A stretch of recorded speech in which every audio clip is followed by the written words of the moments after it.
Hello everyone, start कर रहे हैं। अगला इससे का टॉपिक है साइबर स्पेस और इंटरनेट। तो क्या है अगला टॉपिक है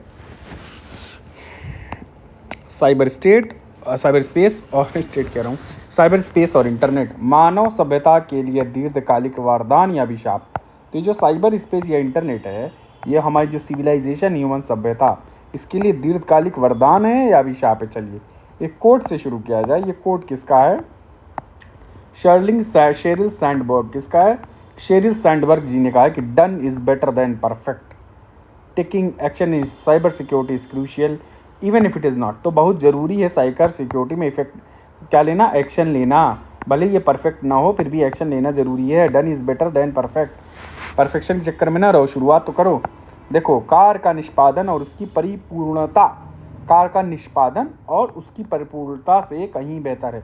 तो कार्य का जो निष्पादन है, स्टार्ट करना, एक्शन लेना, उसकी जो परफेक्टनेस है, परिपूर्णता से कहीं बेहतर है। थोड़ा सा मैं इसको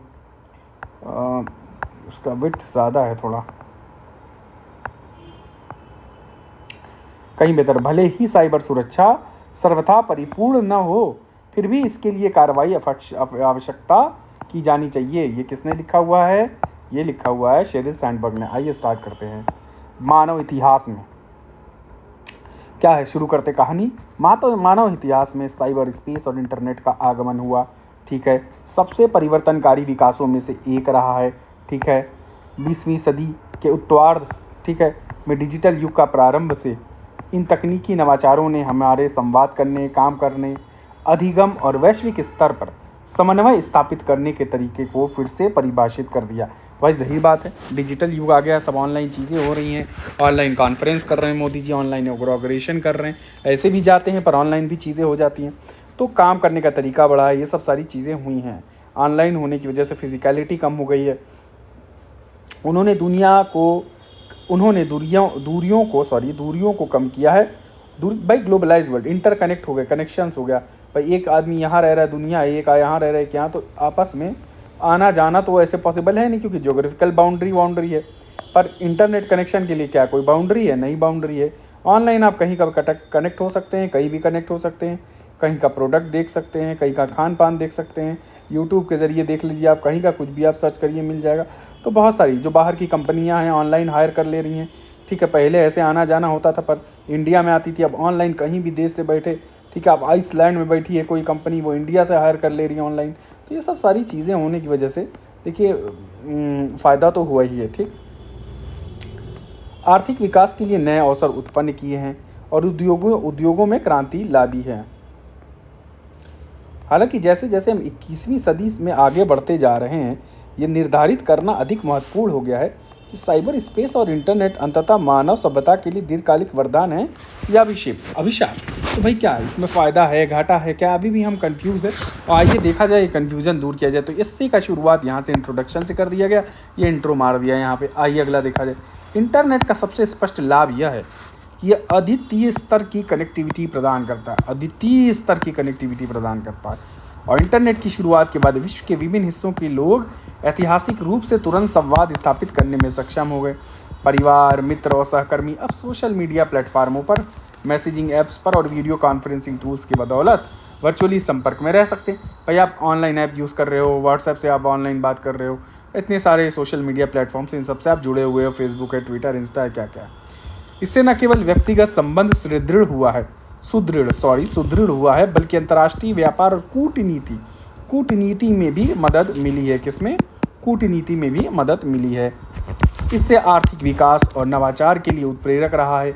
इसने ई कॉमर्स, देखिए अमेज़न है, जैसे डिजिटल मार्केटिंग और ऑनलाइन शिक्षा जैसी बिल्कुल नए उद्योगों को जन्म दिया, जैसे अमेज़न हो गया, गूगल है, फेसबुक है। ये सब कुछ विश्व की बड़ी कंपनी हैं, जिनका ये सब प्रभावशाली कंपनियां बन गई हैं, आर्थिक विकास को बढ़ावा दे रही हैं तथा लाखों नौकरियों का भी ये सृजन कर रही हैं।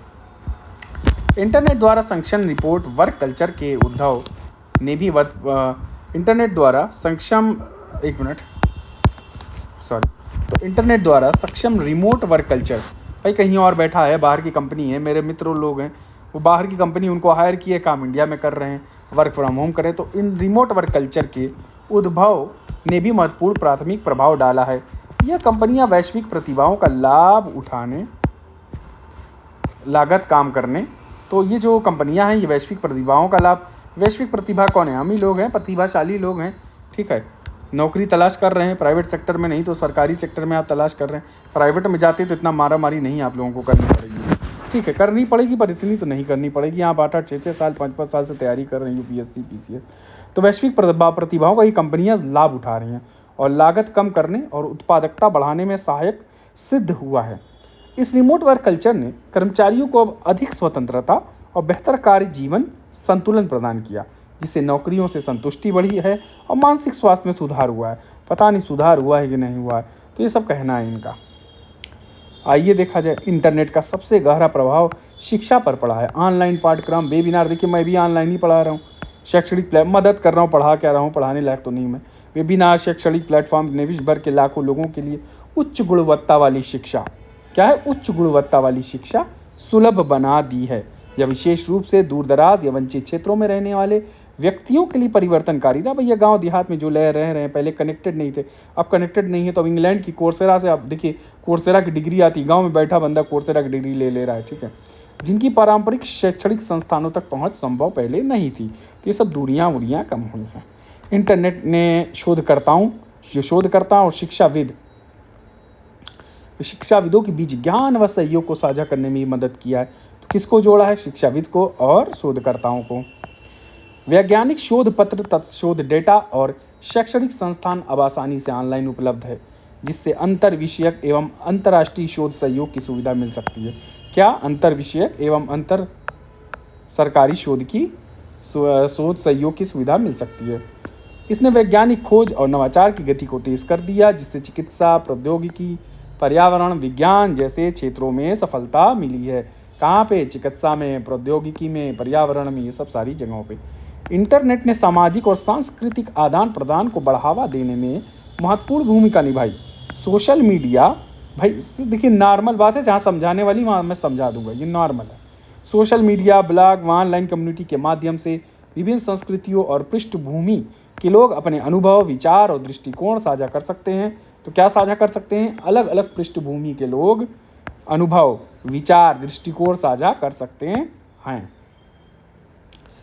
इससे सांस्कृतिक जागरूकता और समझ बढ़ी है, जिससे एक अधिक परस्पर जुड़े व सहिष्णु वैश्विक समुदायों का बढ़ावा मिला है। इसके अलावा इंटरनेट ने हाशिए पर पड़े और कम प्रतिनिधित्व वाले समूह का भी समर्थन किया है। हाशिए पर पड़े और कम प्रतिनिधित्व वाले समूह का भी समर्थन किया है। ऑनलाइन प्लेटफॉर्म कार्यकर्ताओं और सामाजिक आंदोलनों के लिए मुद्दों के संदर्भ में जागरूकता बढ़ाने, समर्थकों को एकजुट करने तथा विधायी परिवर्तन के लिए दबाव बनाने का एक प्रभावी साधन है। तो क्या चीज़ यहाँ पे कहा गया है कि सामाजिक आंदोलन के लिए मुद्दों के संदर्भ में जागरूकता बढ़ाई है, समर्थकों को एकजुट करने तथा विधायी परिवर्तन लाने में। सोशल मीडिया पे सब कैंपेन चलता है, तो विधायी परिवर्तन भी हुआ है। कोई ला ऐसा बना है कि जो लोगों के हित में नहीं है, इसके लिए आपने सोशल मीडिया प्लेटफॉर्म पे, ट्विटर पे, ये सब आप करते हैं। हम ही लोग हैं, क्या नाम है, स्टूडेंट्स हैं, सब सारा हम लोग क्या नाम है, स्टूडेंट्स की आवाज़ उठाई जाती है, सब सारी चीज़ें के लिए दबाव बनाने का एक प्रभावी साधन है। क्या नाम है, इससे अरब स्प्रिंग से लेकर मीटू मूवमेंट तक विश्व के कई हिस्सों में महत्वपूर्ण सामाजिक और राजनीतिक बदलाव किए हैं। हालांकि इन लाभों के साथ साथ इंटरनेट की उन्नति से महत्वपूर्ण चुनौतियां भी उत्पन्न हुई हैं। देखिए अब चुनौतियों की बात आ गई है कि चुनौतियां भी उत्पन्न हुई हैं। क्या है? विशेष रूप से गोपनीयता, प्राइवेसी नहीं रही और सुरक्षा के क्षेत्रों में। तो विशेष रूप से गोपनीयता और सुरक्षा के रूप में थोड़ा सा चैलेंज या चुनौतियां आई हैं। डेटा उल्लंघन, भैया आप एक कंट्री है, डेटा लोकलाइजेशन की बातें चल रही थी कुछ दिन पहले। क्या था उसमें कि भाई जो भी कंपनियां आ रही हैं वो डेटा यहाँ का यूज़ करके बाहर ना ले जाएं, डेटा लोकल ही रह जाए, यहीं पे रहे। तो ये सब चीज़ें, डेटा उल्लंघन हो रहा है, आइडेंटिटी थेफ्ट, पहचान की चोरी हो रही है, साइबर हमलों से जुड़े खतरे बढ़ रहे हैं। भाई साइबर अटैक तो हो ही रहा है, मेलवेयर, रैंसमवेयर। क्या है? रैंसम कलेक्ट करने के लिए रैंसमवेयर होता है, मेलवेयर है एक तरह का। क्योंकि मेलवेयर कोई भी वायरस डाल दिया, अब या कुछ ऐसा वायरस डाला जिससे आप डाटा ले रहे हो, आप कह रहे हो, आप दूसरे को धमका रहे हो कि नहीं ये बंदा है, ये चोर है, ये मान लो ये चोर है, ये वायरस डाल दिया इनके कंप्यूटर में, इनका कंप्यूटर रखा था, इस पर वायरस डाल दिया।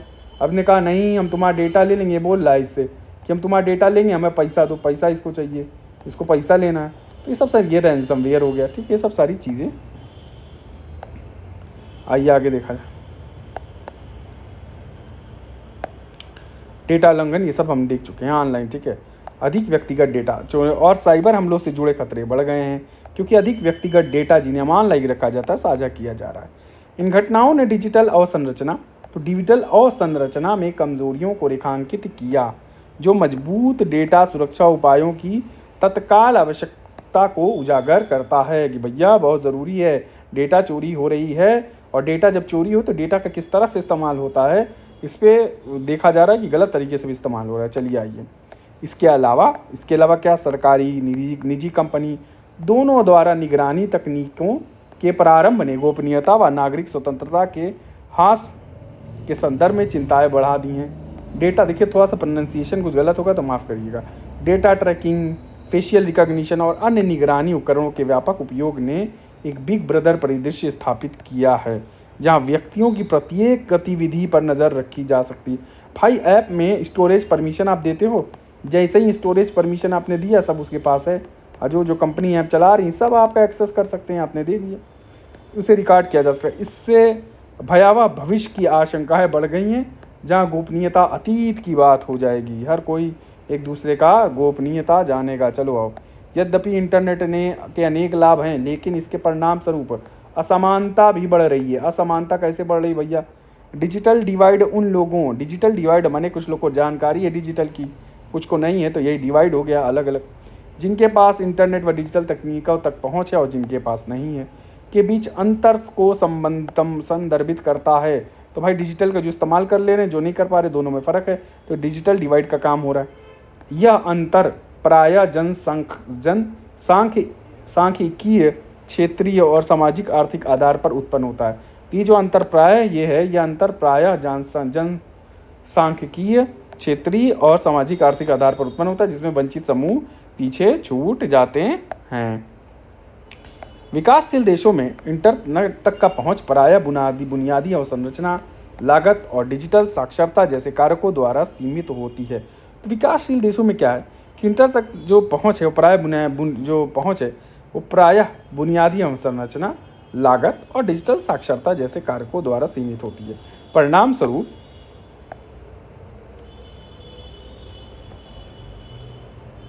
अभी काफ़ी समय है और ख़त्म होने वाला है ये। तो परिणाम स्वरूप वर्तमान में डिजिटल युग के लाभों का असमान वितरण है तथा डिजिटल डिवाइड के निचले स्तर पर स्थित व्यक्ति जो है वो वैश्विक अर्थव्यवस्था में पूरी तरह से शामिल होने या स्वास्थ्य सेवा, शिक्षा के लिए संसाधन तक पहुँचने पाने में असमर्थ है। ठीक है, तो जो स्वास्थ्य सेवा है सब में असमर्थ है कौन? जो व्यक्ति है जो डिजिटल डिवाइड के वंचित रह गया है डिजिटलाइजेशन से। ठीक है, तो वो उसकी व्यक्ति की बात हो रही है। इंटरनेट गलत सूचना और फर्जी खबरों का भी एक स्रोत है। ठीक है भाई, फर्जी खबर भी आती है जिससे आसानी से ऑनलाइन जानकारी साझा की जा सकती है। झूठी या भ्रामक सामग्री को तेज़ी से फैलाना संभव बना दिया है, जिसके प्राय गंभीर परिणाम होते हैं। और राजनीतिक प्रचार से लेकर स्वास्थ्य संबंधी गलत सूचना तक ऑनलाइन झूठी सूचना के प्रसार ने संस्थानों, मीडिया और यहाँ तक के विज्ञान में लोगों के भरोसे को कमज़ोर कर दिया है। ठीक, आइए आगे देखा जाए। सोशल मीडिया प्लेटफॉर्म द्वारा सामग्री को प्राथमिकता देने के लिए इस्तेमाल किए जाने वाले एल्गोरिदम ने भी समस्या को बढ़ावा दिया है, क्योंकि इससे इको चैम्बर बनते हैं। ठीक है, क्या बन जाता है? इको चैम्बर बनते हैं। और इस इको चैम्बर में जहाँ व्यक्ति केवल एक ऐसी जानकारी लेता है जो उसके मौजूद विश्वासों की पुष्टि करता है, मतलब एक तरह का एक बबल बन जाता है। ठीक, बबल, और इस बबल के बाहर नहीं, ये बबल बन गया तो एक जैसी जानकारियाँ आती रहती हैं, तो डाइवर्सिफिकेशन ऑफ नॉलेज, इन्फॉर्मेशन नहीं हो पाता। एक तरह का इन्फॉर्मेशन जिस तरह का आप देखते हैं वही आता रहता है। ठीक है, तो डाइवर्सिफाई नहीं हो पाता इन्फॉर्मेशन। देन इससे समाज के भीतर ध्रुवीकरण एवं डिवाइड बढ़ा है, क्योंकि लोगों अपने विचारों में ज़्यादा उलझे हुए हैं और विरोधी दृष्टिकोण से जुड़ने के लिए कम इच्छुक हैं। चलिए आइए, कोई इसमें नया नहीं है, बस ये ख़त्म हो गया है, 5-10 मिनट और। मानसिक स्वास्थ्य एवं, इसमें समझने वाला भी ज़्यादा नहीं था कुछ। मानसिक स्वास्थ्य एवं सेहत पर इंटरनेट का प्रभाव चिंता का एक और क्षेत्र है। जबकि इंटरनेट ने लोगों को जुड़ने और संवाद करने के नए तरीके प्रदान किए हैं, यह चिंता, अवसाद एवं अकेलापन सहित कई मानसिक स्वास्थ्य समस्याओं से भी जुड़ा हुआ है।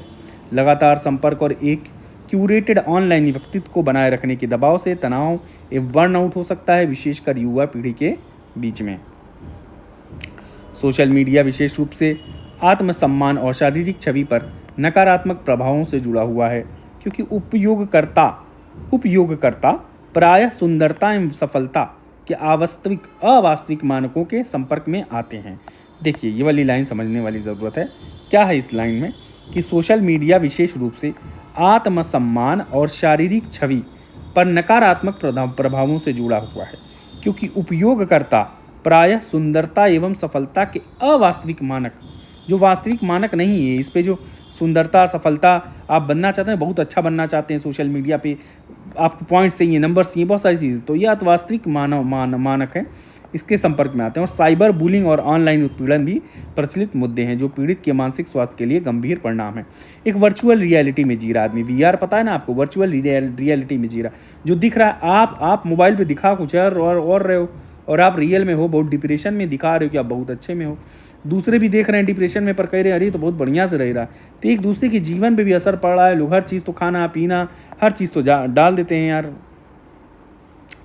साइबर स्पेस और इंटरनेट से निस्संदेह मानव सभ्यता में गहन परिवर्तन हुए हैं, जो अपार लाभ और महत्वपूर्ण चुनौतियां दोनों प्रदान करते हैं। जैसे जैसे हम डिजिटल युग में आगे बढ़ते हैं, यह सवाल कि क्या ये प्रौद्योगिकियां वरदान हैं या अभिशाप हैं, इस बात पर निर्भर करेगा कि हम उनके द्वारा प्रस्तुत अवसरों, जोखिमों को कैसे पार करते हैं। ठीक, यह सुनिश्चित करने के लिए एक इंटरनेट एक सकारात्मक शक्ति बनी रहे, सुरक्षा और गोपनीयता की चुनौतियों से निपटने के लिए। तो देखिए, ये सारी चीज़ें, ये लास्ट चल रहा है पैराग्राफ।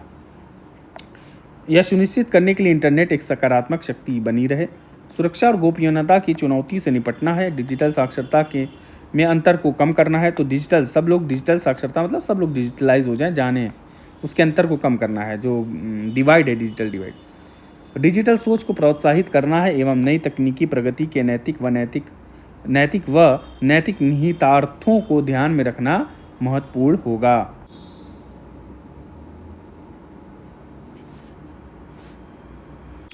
तो क्या है निहितार्थ का मतलब, यहाँ पे जो होता है वो इम्प्लीकेशन होता है। निहितार्थ माने होता है इम्प्लीकेशन, क्या असर जो पड़ता है, आशय, इसको कहा जाता है आशय। निहितार्थ माने होता है आशय, तो ध्यान में रखना महत्वपूर्ण होगा। ऐसा करके हम संभावित नकारात्मक परिणामों को कम करते हुए प्रगति को आगे बढ़ाने और सभी के लिए जीवन के गुणवत्ता में सुधार करने हेतु इंटरनेट की शक्ति का उपयोग कर सकते हैं। अब हम जो निर्णय लेंगे वे अंततः यह निर्धारित करेंगे कि साइबर स्पेस और इंटरनेट मानव सभ्यता को दीर्घकालिक रूप से किस प्रकार प्रभावित करते हैं, दीर्घकालिक रूप से किस तरह प्रभाव करते हैं। यह निर्णय करना हमारे ऊपर यह है कि ये प्रौद्योगिकियां वरदान साबित होंगी या अभिशाप। तो ये सारा है, ये कंक्लूजन यहाँ पे पूरा आ गया। ठीक है, चलिए, तो one of the only two ways to get out of the tight box is to invent your way out. अपना तरीका ईजाद करो बाहर निकलने का, innovate in your approach to cyber security. मुश्किल हालात से बाहर निकलने का एकमात्र तरीका यह है कि अपनी मार्ग ढूंढो और साइबर सुरक्षा के प्रति अपने दृष्टिकोण में नवाचार करने की आवश्यकता है। तो साइबर सुरक्षा के प्रति अपने दृष्टिकोण में नवाचार करने की आवश्यकता है। ये लिखा है जेफ बेजोस ने कहा है, जेफ बेजोस। ठीक है, चलिए, ये हमारा ऐसे यहाँ पे ख़त्म हो जाता है। ठीक है, अब अगले टर्न पे नया ऐसे करेंगे।